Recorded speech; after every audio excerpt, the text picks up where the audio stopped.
The House of Mystery presents Inside Writing, the radio show where authors discuss their writing process in all genres. All right, everybody, we are back in the House of Mystery, and tonight we're doing it paranormal style. Listen, everybody, I've got a special guest, but first let me introduce my co-host, Julie. Julie, welcome. Welcome back.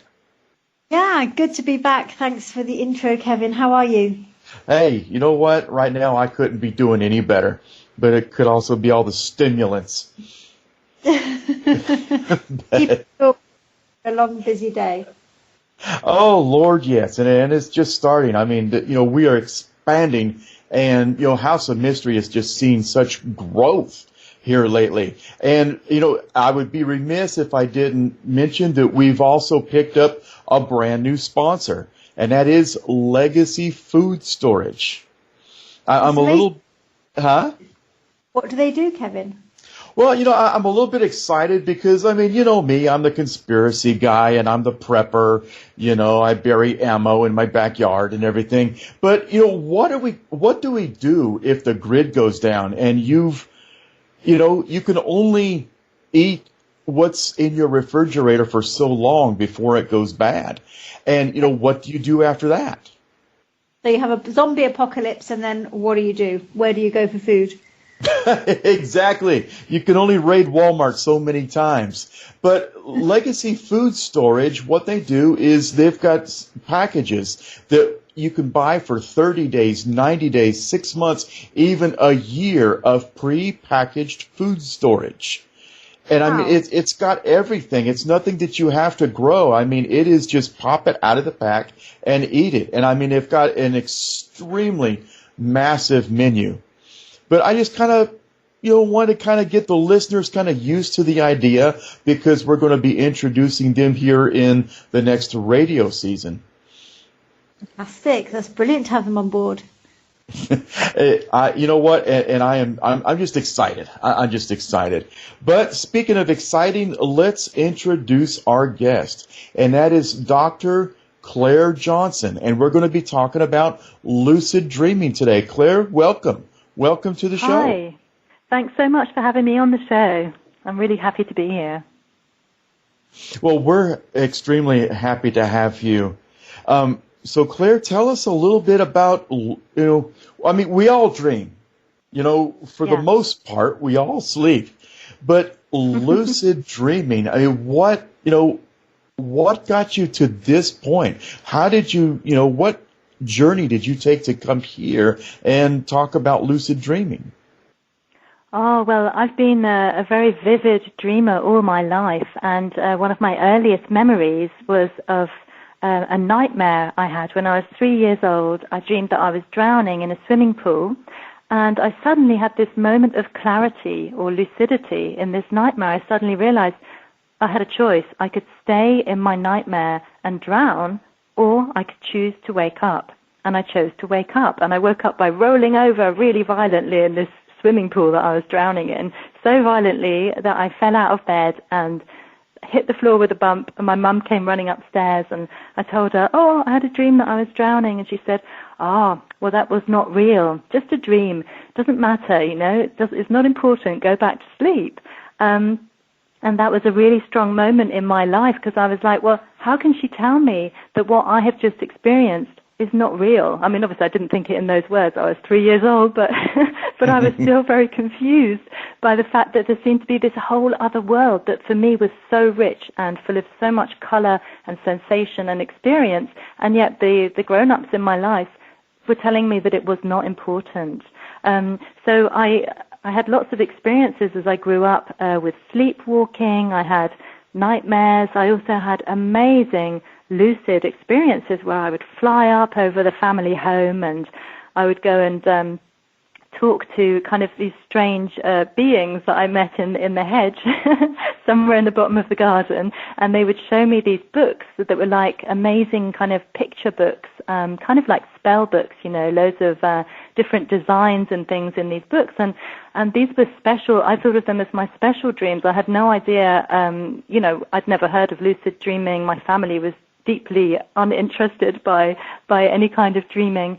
But those dreams really, they helped me in my life. Having those experiences was just so important for me. And then when I got to university, I started having loads of sleep paralysis experiences. And that's when you feel like you're trapped in your body and can't move, but you're lucidly aware.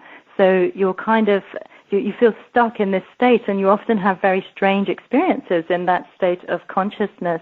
And again, I had no idea why I was having these weird experiences, but I worked out how to get through the scary parts of sleep paralysis by relaxing and breathing and just trusting that everything would be okay and that I would come out of it, or that I would go into a lucid dream. And I started having like thousands of lucid dreams because I'd learned how to access lucid dreaming through the sleep paralysis state.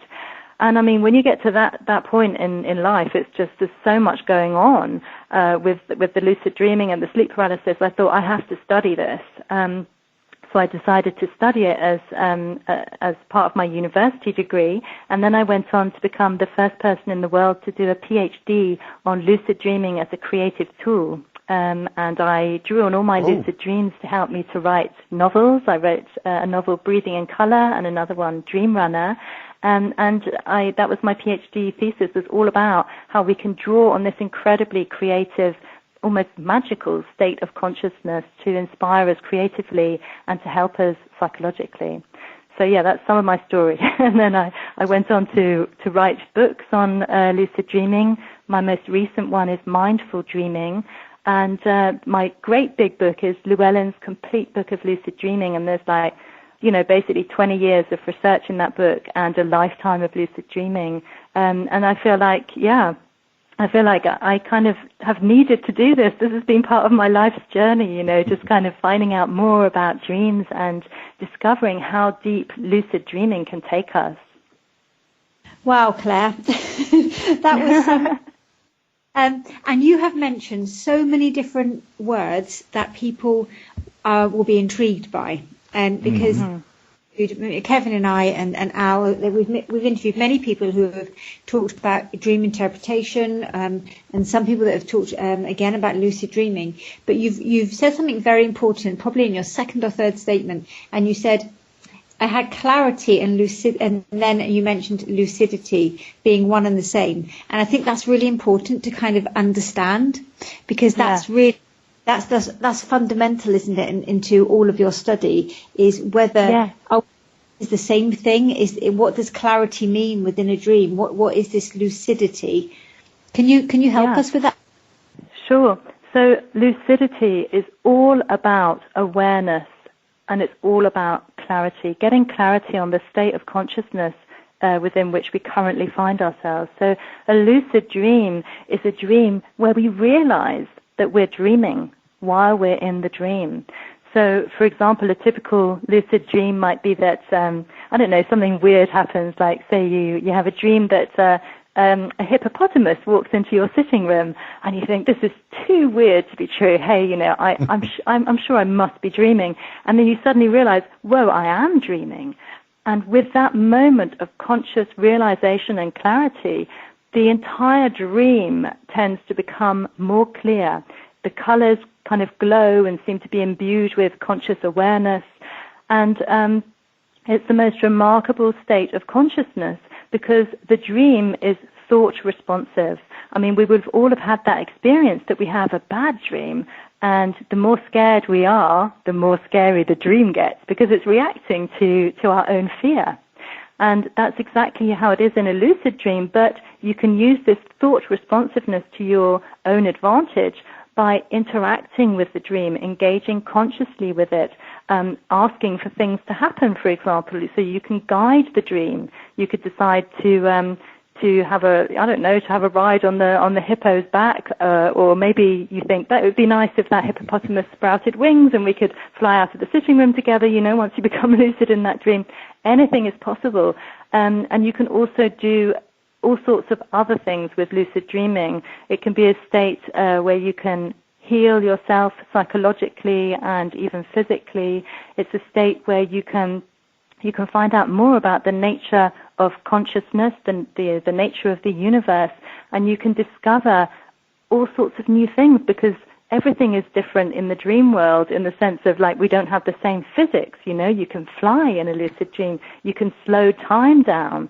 There are even people who have improved sports skills in their lucid dreams, that's one of the most fascinating pieces of research that I've come across. So you can really improve your swim stroke, for example, by practicing swimming in a lucid dream, and then you'll wake up and find that your swimming is actually better than it was the previous days. They've done scientific experiments into this whole area of lucid dreaming. So really, it feels like it's a state of enormous potential. And it is. I agree with Julie. I also picked up something very important in your opening statement, that when your parents told you, oh, it's just a dream, it was very, very real. Like, you mentioned that it was like it was a universe of its own. Now, Claire, let me get your take on this, because, I have had a lot of dreams, like you say, that are just so real, but they are just so good that I want to go back to them, because it was just so real to me. Yeah, now, sure. What if, and here's a theory that I'd like us to throw around a little bit. What if the dream world, like some cultures believe, really is a whole world all its own? And we are actually, in our sleep, we are traveling and experiencing that other world that really exists. And that is why it seems so real, because it is. Yeah. Well, I think on the experiential level, dreams are real. This is why it makes no sense for people to dismiss dreams and say they're not real, because when you're in the dream, it is real. And I mean, let's face it, most of us do not become lucid in every single dream that we have, because we're totally involved in the reality of the dream, and we don't question it until we wake up, and then we're like, well, how come I didn't realize I was dreaming when the hippo walked into the sitting room, or whatever it was, right? And I think dreams, it is another world. It's a whole different universe in one level. But at the same time, I think we have to be careful about kind of making splits between things. I'm not into kind of splitting up different states of consciousness, because I believe that consciousness occurs on a continuum, so that we'll go through many states of consciousness throughout the day and also throughout the night. But I think at the end of the day, it's all one, and it's all happening now. So I don't think it's like another universe kind of literally. I think it's all happening right now. And so we can actually access any of these different states of consciousness, these dreams, these other kind of worlds, anytime we like. What do you think about that? I suppose when you were talking, Claire, I was thinking of something, I agree with you in terms of the consciousness, and I was just kind of thinking of my own experiences in terms of dreams, because obviously when somebody's talking about a subject of this nature, what we have to kind of fall back on is our own experience, and we relate to that, and then we make sense of it. And I was just thinking of those times when I'm sure we can all believe or think of a time when we're led in bed and we're waking up, we're very conscious of this mad, weird dream state that we're in. Something disturbs, we kind of come out of it and we go back into it. And I guess that's the part about the control over the lucidity that you're talking about, because we can make a conscious decision to continue that being, that place of being. It's very. Sorry? Yeah, that's absolutely right. I mean, I agree that's a wonderful thing to be able to go back into a dream that you were having and that you'd really like to continue, and just continue it lucidly aware. And this is also a very therapeutic technique. I mean, this is one of the techniques that I teach in my books as well, is dream reentry. Because, for example, if you have a terrible nightmare, nightmares often finish at the moment, the actual kind of worst moment of the dream. The nightmare finishes, you know, the monster's just biting your head off, and then you wake up and feeling terrible about it. So it's really useful if you have some sort of awful nightmare to return to the dream and try and see what's happening in that dream. Try and perhaps change it, or see if it will transform spontaneously when you go back into it in a calmer state of mind. Like I said before, the more scared you get, the scarier the dream gets. So if you can re-enter a dream feeling calm and lucid and having that clarity of consciousness that we've already talked about today, then you can actually help that dream to change, and that can be really therapeutic. There are people, for example, who suffer from PTSD, post-traumatic nightmare disorder. Yes. And they have often terrible nightmares, and they can go back into these nightmares and actually change the ending. So if you have post-traumatic stress disorder, you can go back to the nightmare and change the ending in some way. There was one guy who was a Vietnam veteran, and he'd had an experience of his body dying in his arms during the war, and he was haunted by nightmares where this kept happening. You know, he kept on being unable to save his body. And then his therapist said to him, well, why don't you try changing that nightmare in a lucid dream? And so he became lucid the next time he had the nightmare. And this time there was spontaneous transformation, because he was holding his body in his arms, but instead of his body dying, because he was lucid in the dream, he was able to say to his body, hey, the war's over. And his body stood up, and he was alive, and they walked off the field together. And that actually stopped these terrifying recurring nightmares that he'd had due to this trauma. So you can change things, you know. This is the whole thing that I love about what we can do with lucid dreaming, that we can actually help ourselves to heal on an unconscious level by working with all this unconscious dream imagery in a lucid state. And that can actually change our waking lives. It can help to relieve us of fears and anxieties. It can help us to move on in our lives. It can help us to overcome grief after someone we love has died. So there are so many different applications of lucid dreaming. Now, here in a little bit, though, Claire, I want to get into the process of that. But as I'm sitting here listening to what you're saying, does that work only in the dream, or are you carrying that resolution, that personal resolution, are you carrying it into real life? For example, you know, if I'm having a dream and I'm enjoying the dream, when I wake up, I'm like, geez, well, it's back to reality. But, you know what I mean? But if I'm resolving a personal issue in the dream, I mean, that's fantastic. I've, you know, as you stated, you know, with PTSD, you know, I myself am diagnosed with it. And, you know, I have those type of dreams where I need to resolve issues. Yeah. But when I wake up, it's still a very emotional experience for me. And I'm like, geez, you know, and it can carry on for a day or two. Yeah. No, you can certainly, it can certainly actually have a big effect on your waking life. And we can also work with our nightmares in the waking state, in another kind of lucid state of consciousness.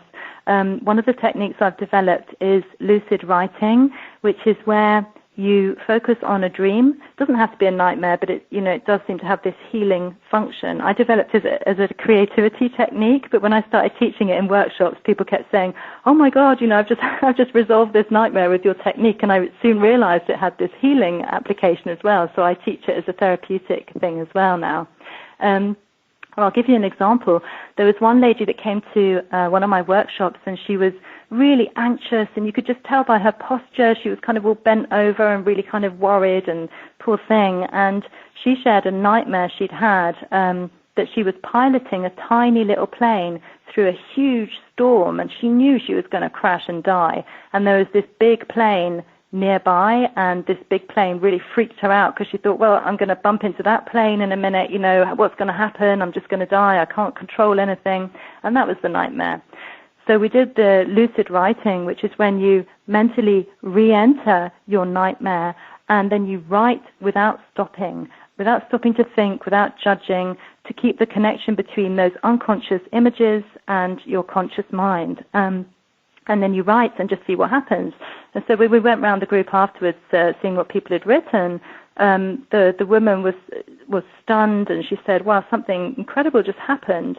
She said, when I went back into that nightmare without fear, I was able to kind of enjoy the ride, you know, being bouncing around in this stormy sky. And she said, but the most amazing thing was that when I looked over to the big plane, I saw the guy inside it. I saw the pilot, and he waved at me, and he was my friend, and he helped my little plane to come safely down through the storm. And the moment we landed, the storm clouds disappeared, the sun came out, and everything felt joyful. And she said, what this exercise has made me understand is that I can learn to live my life without fear.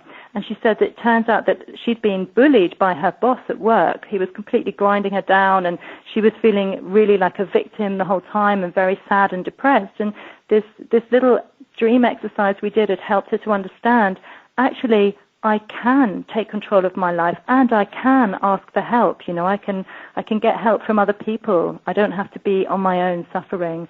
And she just felt like this was a turning point for her in her life. So just doing a little bit of dream work can really help you in your waking life. What is it you think, Claire, that prevents us from being able to lucidly dream? Oh, well, there could be quite a few reasons. I mean, sometimes it's to do with what kind of sleeper you are, you know. Are you a very light sleeper? Are you an incredibly deep sleeper? Deep sleepers have a harder time getting lucid as a general rule, because often when they sleep really deeply, they tend to wake up and not really have much dream recall. So it's very good to practice your dream recall and really get used to that, and note down your dreams to get more in contact with your regular dreams. You know, I think some people have this goal of like, I want to get lucid in my dreams because it sounds incredibly cool, and they're not actually doing the kind of groundwork of just communicating with their nightly dreams and just taking the time to remember them and write them down. So that's kind of one way you can change things if you're not getting lucid very easily. And also, if you are a deep sleeper, then you could try having afternoon naps, because they're a really great time to get lucid, because the brain chemistry is perfect, because you've got kind of an alert mind because it's during the day, but your body's kind of tired, and so you just lie down and then you'll go straight into REM sleep, usually rapid eye movement sleep, where we have a very active brain within that state, and very vivid, quite weird dreams that make it fairly easy to get lucid. So afternoon naps are really good for that. I think some people also have sort of blocks around the idea of getting lucid. I mean, I've met therapists before who, because I sometimes teach lucid dreaming techniques to therapists as well, and I've met them who, if they've been kind of really into Jungian dream theory, for example, they think, okay, the dream is sacred and we mustn't change it and we must let the message of the dream come through. And so sometimes that's a block to them getting lucid, because they think, oh, lucidity is all about control, which is not true. It's not all about control. It's all about awareness. And I remember meeting one therapist who was saying, oh, you know, if I ever get lucid in my dream, I freeze, you know, I stand stock still. And I'm like, why would you do that? You know? And she said, oh, because I don't want to change anything because the dream is sacred. And I was like, oh, I said, well, do you kind of like not take any actions in your waking life? And she said, oh, yeah, of course I do in waking life. That's different. I was like, okay. And I said, it's still a sacred path, isn't it? Yeah, exactly. But I said to her as well, how about dream work? When you work on your dreams once you've woken up, do you kind of go back into the dream and change things? She was like, oh, yeah, I do that. And I said, well, you know, why is it okay in one state of consciousness to act, and it's not okay in another state of consciousness. And she just laughed because she suddenly realized, oh yeah, it doesn't matter. Of course you can act in your dreams. You are the dream. This is what I've learned over years. It's like, I am the lucid dream, and it is me. We are one and the same. And so if I have a thought in a lucid dream, the lucid dream will often react by making whatever it is I thought about just appear in front of me, even though I haven't kind of wanted to guide or change the dream. So it's perfectly possible to just have that lucid awareness and interact with the dream in beautiful, amazing ways, and that can feel sacred in itself. Well, you kind of segued me into my next question, Claire, and you knew... I was just thinking, I think I've got off topic. Well, no, it's perfect. Remember, we're on a sacred path here. I'm not going to change it. Yeah. But you knew this question was coming. Since we're talking about the power of dreams and lucid dreamings and the reality of dreams and how they affect us and we can affect them, you've got the old wives' tale that if you die in a dream, it can actually cause you to die in real life.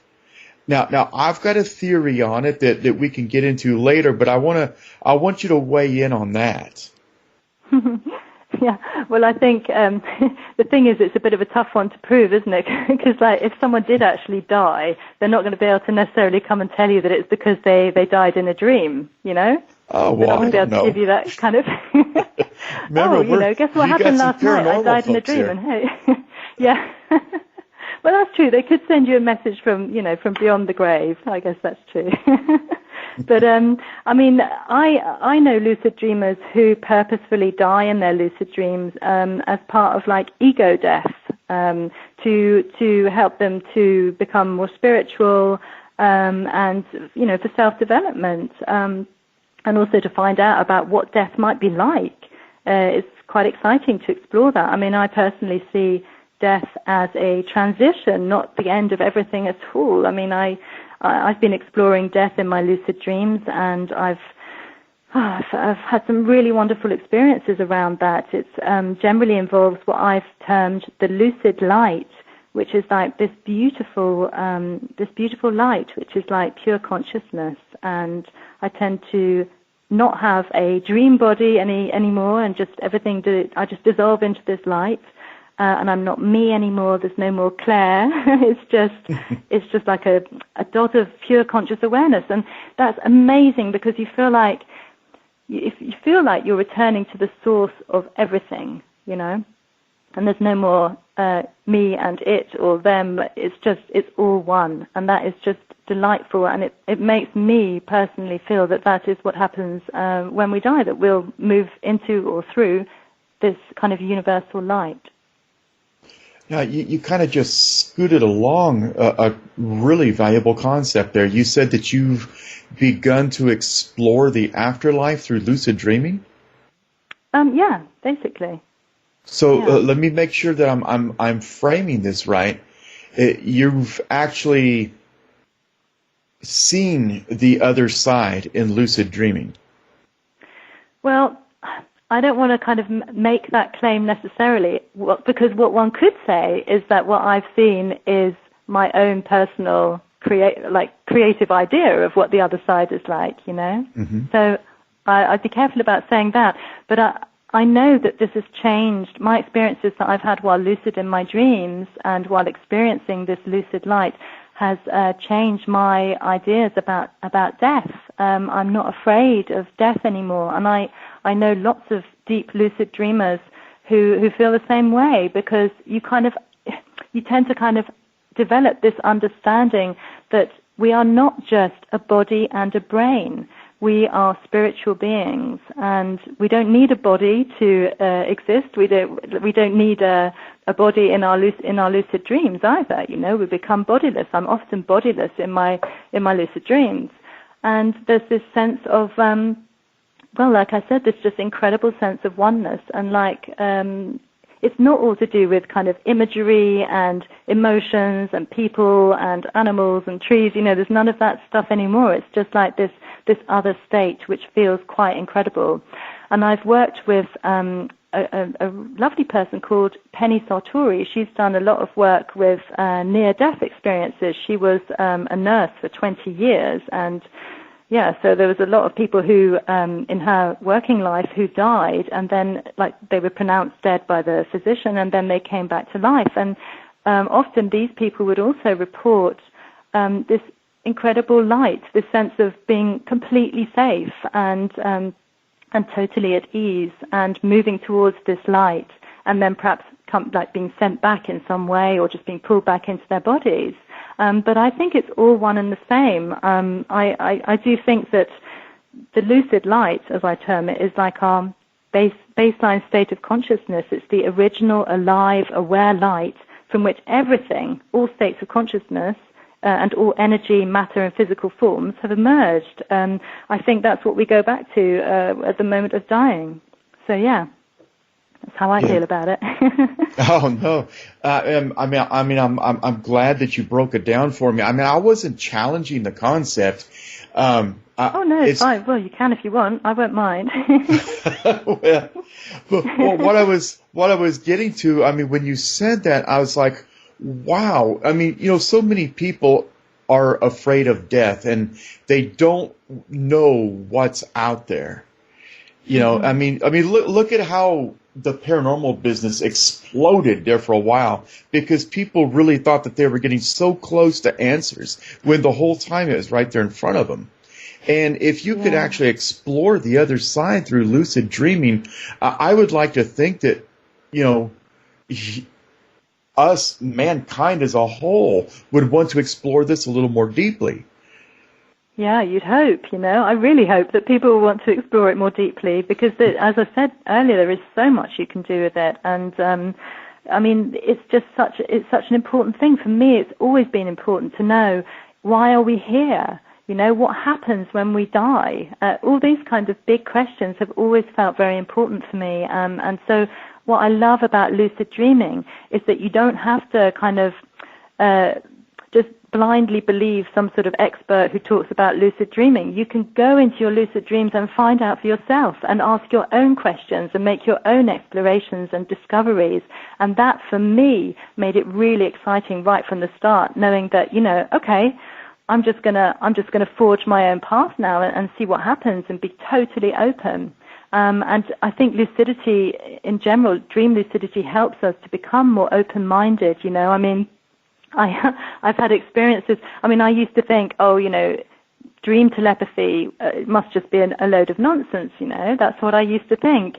And then I went to a conference of the International Association for the Study of Dreams, of which I'm currently president, as it happens. But this was years ago. This was like back in 2004.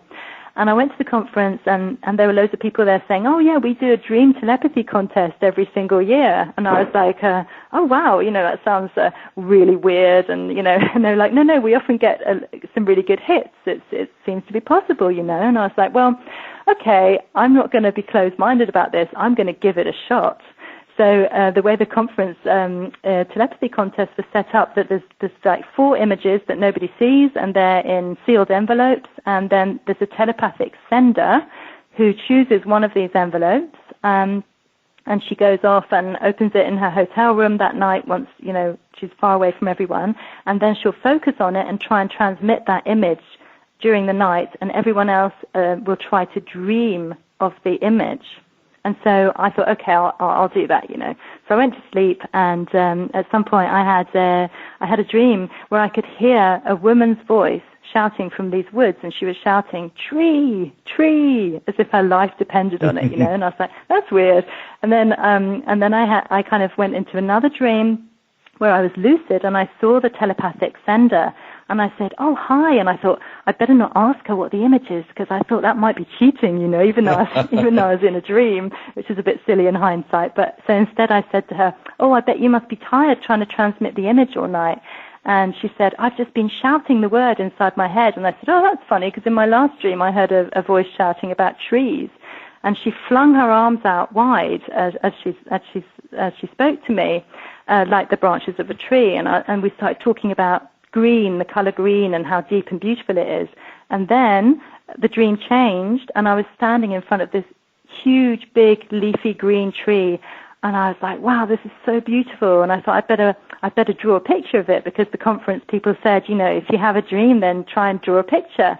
And then I realized, there's no point in me drawing a picture on this little pad, because I'm in a dream.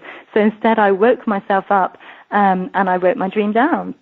And then the next day I went to the conference, and there were these 4 images, and I looked at the first one, the second one, the third one. They meant nothing to me. And the fourth one was a picture of the tree I had seen in my dream. It was a picture, as if someone had walked into my dream and taken a photograph. And it completely freaked me out, because, this has never happened before. I couldn't believe it. So I put my dream into the box of all the other dreams, and I just kind of walked away thinking, wow, that is really freaky.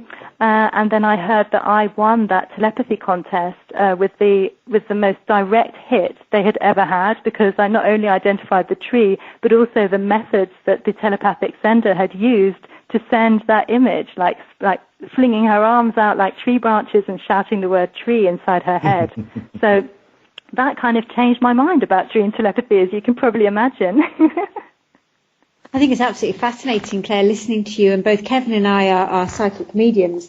And just going back to what you were saying a bit earlier about the experiencing life after death, and I think very carefully and rightly you suggested that this could be your interpretation. A skeptic would say, well, if you're in a lucid dream and you're in control of that dream, you're able to then create your own afterlife. But I think what you are describing, and I'm sure Kevin would agree with me, is very much what spirits would give to us as information in terms of how they feel as energy mixing within the universe and not in our physical bodies as you pass. And then moving on to that kind of telepathy and how that links very much with what, again, Kevin and I would experience as mediums, because we communicate non-verbally with spirit and with our so we absolutely believe in that possibility of transmitting information, and it's very interesting that to all of those individuals in that conference would be used to lucid dreaming, probably wouldn't be very new to it, so be very open. It's very interesting to conduct the same experiment with people that maybe are quite anti the idea, just to see what would happen differently. Well, at the IASD conferences, not everybody is a lucid dreamer by any means. This is a conference that's for anyone who has any kind of interest in dreams. So there is a huge range of different types of dreamers. But for me, what was interesting was kind of in a lucid dream, you're even more awake and alert. You're even more aware of, oh yes, I've got to remember that I'm trying to work out what this telepathic image is. So I think that gives you a certain edge over non-lucid dreamers, who may well, of course, receive information, and they often do in these telepathy contests. But I think lucidity does give you the edge, because you're simply more alert and more focused on your task. So I think that was interesting. Yeah. What do you think about those individuals that would say we can enhance our lucid dreaming through the taking of medication, or we can use devices to enhance? Well, I think that there's been quite a few studies recently into Galantamine, which is a medication that can help with. It's actually an Alzheimer's medication, but some people have been working with it to have more lucid dreams. For me, I've never used that. I've always developed natural methods to become lucid in my dreams, but I think it's up to individuals how they want to go about it. It's an individual choice. For me, what has always been important is developing a lucid mindset in my waking life. So I'm alert, I'm aware, I'm in the moment as much as I can be, although it can be hard, but I try to be mindful, and I think that for me, that's kind of even more important, actually, is being lucidly aware in every aspect of my life, not just in my dreams, but in my waking life and every other state of consciousness. There are so many other states of consciousness, like the hypnagogic state, which is the pre-sleep state where we get loads of strange imagery and sensations. It's amazing being lucid in that state, and you can actually kind of watch yourself fall asleep, or you can watch a dream develop. You can see the building blocks of dreams emerge beneath your eyes, really. And it's just, there are so many different states. There are out-of-body states, or what some people call astral travel, and also daydreaming states. I spend a lot of my life in daydreaming because I'm also a novelist, so I do a lot of creative writing. And for me, that's important, is just having this awareness throughout all states of consciousness. I think each state of consciousness is just as important as every other state.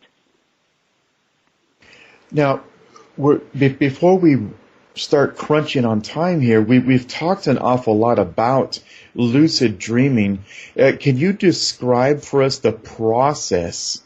How do I go from just the average Joe to learning lucid dreaming? What steps should I take? Yeah. So, like I said earlier, the first and most important step, in my opinion, is to start recalling your dreams and writing them down to create a connection between you and your dreaming mind. The more you get to know your dreaming mind and the types of dreams that you have, the more likely you are to recognize when you're dreaming. Another thing is to develop the lucid mindset that I just talked about. Become lucid in every area of your life. Bring mindfulness into every area. And also pay attention to your body, your physical body. Whenever you can during the day, just check in with yourself. How does it feel to be sitting here, breathing in this body right now? Because in a lucid dream, or in any dream, our body feels different. It's much lighter, it's much floatier, and that can be a huge lucidity trigger. I remember one time when I was getting into lucid dreaming a lot. Because you'll find your dream characters will start helping you to get lucid, which is really lovely. So I was at a party in this dream, and I was chatting to a guy in a leather jacket, and he said, "Of course, in dreams we can float." And I looked down and I saw that our feet were floating a few inches off the ground. And I was like, okay, that's a lucidity trigger. I couldn't miss even if I wanted to, And so I became lucid.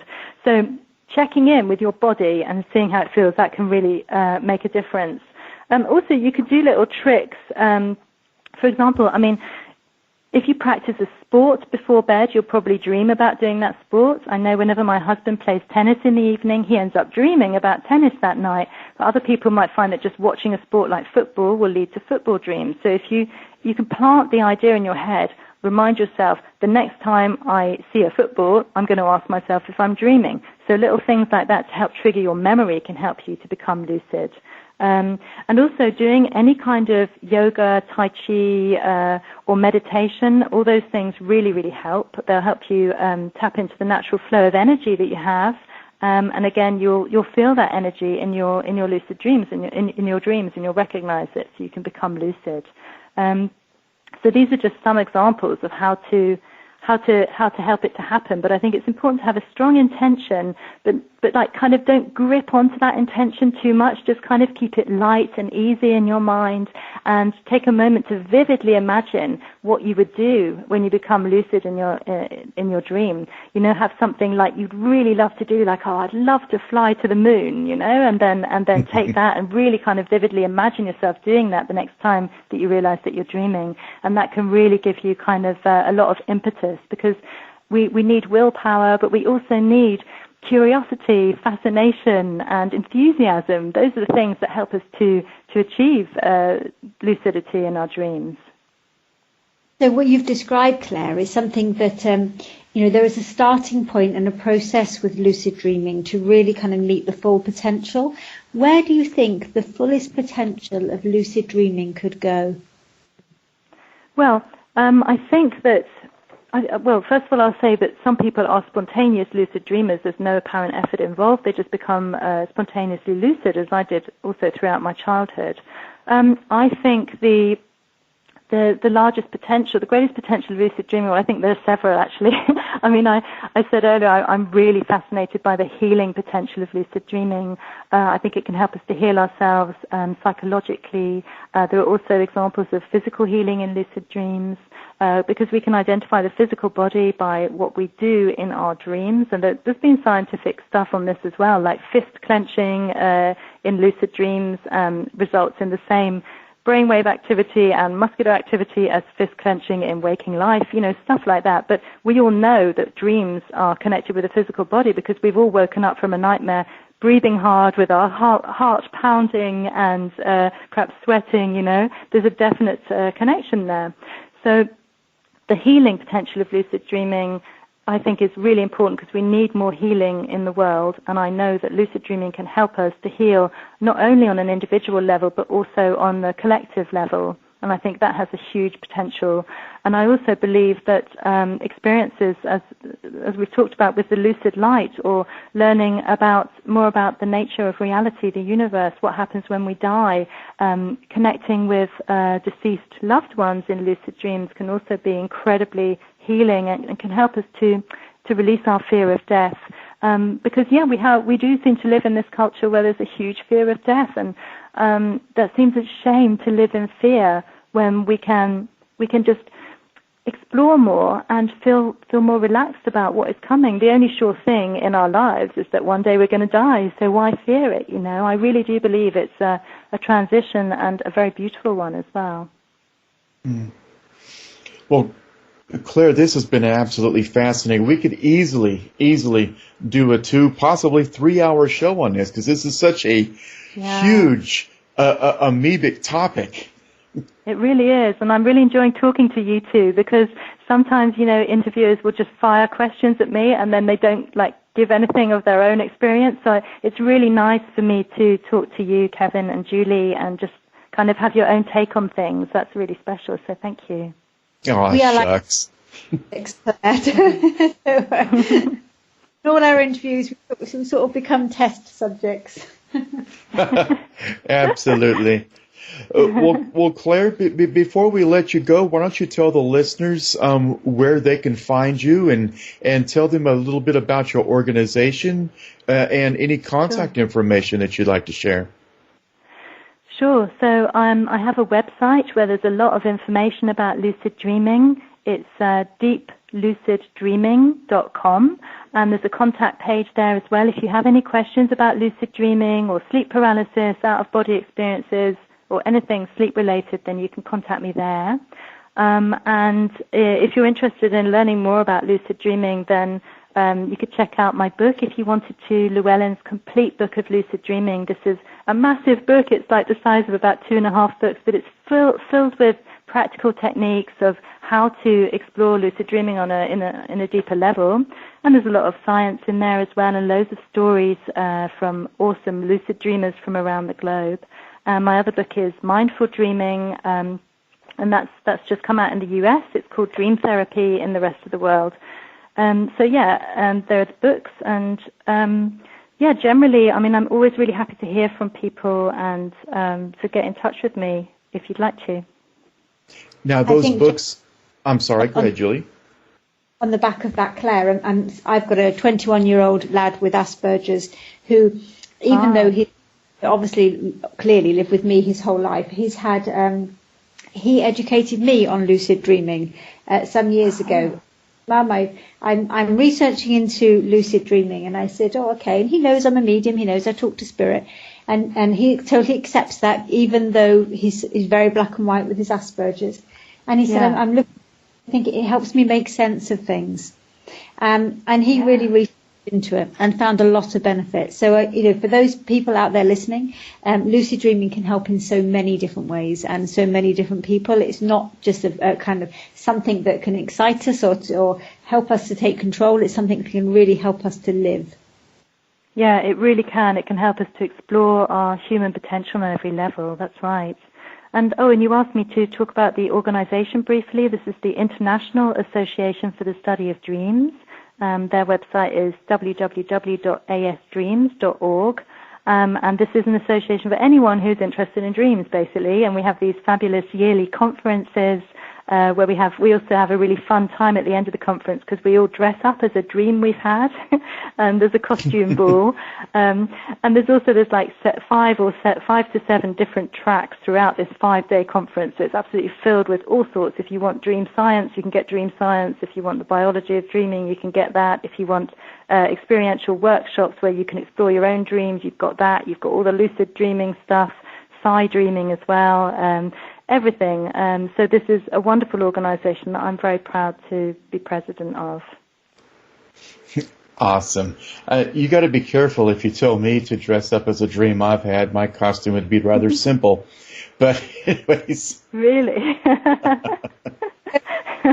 Oh, but Claire, it again, thank you so much for coming on the House of Mystery and sharing this with us. Well, thank you, guys. It's been my absolute pleasure. It's been a really enjoyable hour talking to you both. Thank you. Thank you. And again, before I let you go, I just want to make sure that we've got this right because we're going to provide a link, and that is deepluciddreaming.com. Yeah, that's right. That's right. Perfect. And your books are available on Amazon? Yeah, they are. And you can find out, you can go on my website and find them as well. So, and I also have a YouTube channel with various little videos about lucid dreaming, if people want to check that out as well. Fantastic. Awesome. Well, Dr. Clare Johnson has been our guest today here on the House of Mystery. Clare, thank you. Thank you again. Thank you so much, Kevin and Julie. Take care. Bye. Bye-bye. To find out more about our show, guests, or listen to a previous show, visit our website at www.somethingweirdmedia.com.